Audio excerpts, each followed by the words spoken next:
فضل رب موحدین است که به همه موحدین عزت داده است.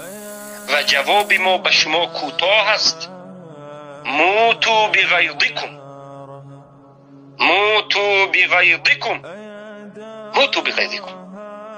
با همین حسد و بخلتان بمیرید، با همین حسد و بخلتان بسوزید، با همین حسد و بخلتان جگرهایتان خون بشود. همین جزای الله برای شما کافی است که شما 24 ساعت جگرخون هستید.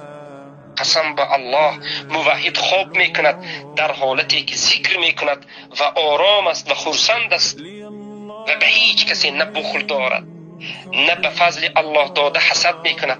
به تقدیر الله راضی است، زیرا که موحد است و ایمان به قضای قدر دارد. اما توی عازری، توی صوفی مشرک حزبی که به فضل الله داده راضی نیستی، به تقسیمات الله کرده راضی نیستی، تو به الله ضدیت میکنی، به تقدیر حال ایمان ناوردی، به نیکی و بدی، تو یگانه راحت جگرخون شدن است.